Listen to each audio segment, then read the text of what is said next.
Have you ever wondered where in the UK has the most delayed trains? Is it north? Is it south? We're going to find out today, all while drinking a Brewdog Punk IPA, fairly standard pale ale. I don't work for these guys, but this is Charts and Beer, episode 4, so we're going to dive right in now. So this is a map by Tom Saunders, who's taken data from ontimetrains.co.uk and has overlaid that data onto a map of Great Britain.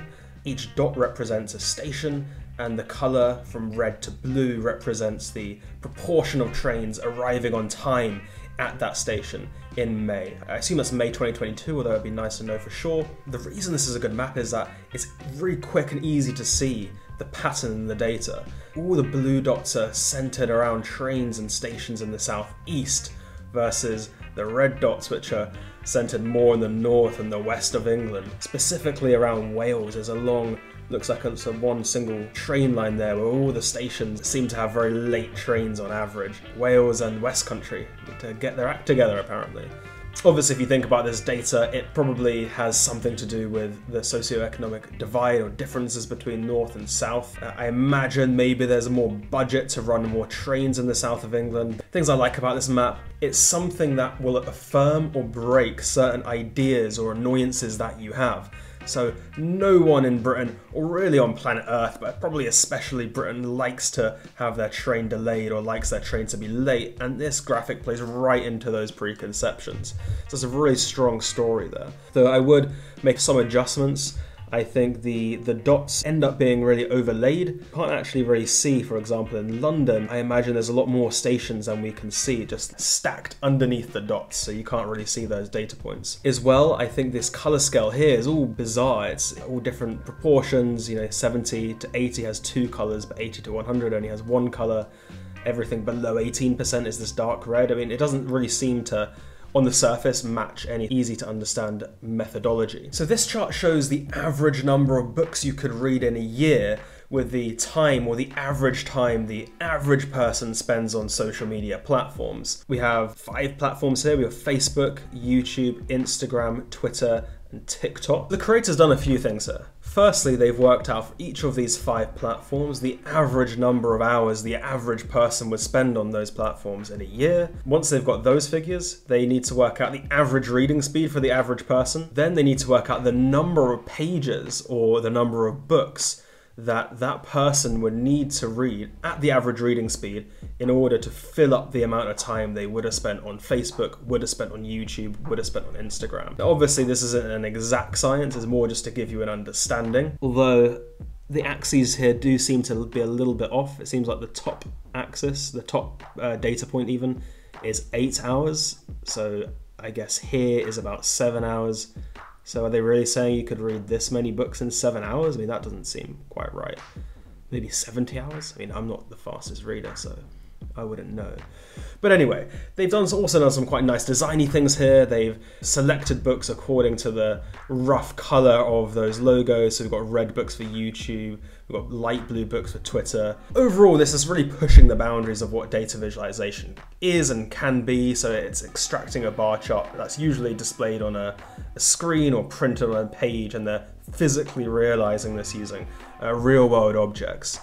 I mean, in reality, the way you use social media is quite different to the way you read books. Social media is often used in short, bite-sized chunks, maybe 30 seconds to 5 minutes at a time, whereas books are often read in longer periods of time. So you would sit down for maybe half an hour or an hour to read a book and consume that knowledge. So you can't really do a one-for-one comparison, although I think it is still nice to be able to make people think about the time they use/waste on social media platforms. Now, this actually reminds me of a video I made a few years ago now, where I took Mark Zuckerberg's very own quotes, where he said people on average on his platform spent 50 minutes per day on Facebook. And I extrapolated that 50 minutes out over a day, over a week, over an entire year, and eventually an entire lifetime, to work out the average number of hours the average person would spend on Facebook. And then, given that 304 hours per year, how many books they could read, how many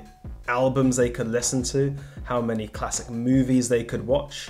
And I did this using an animated tree map that I created in D3.js and Adobe After Effects. You can watch that video by clicking the link above. Now next we have an interactive data visualization that was released a few years ago, back when Jeff Bezos was still the richest person in the world. In this web page, a single pixel is assigned the value of $1,000, and then we're going to build up from that single pixel to the median US household income, which is $68,000, and that would be a square of this size. $1 million would be a green square of this size here.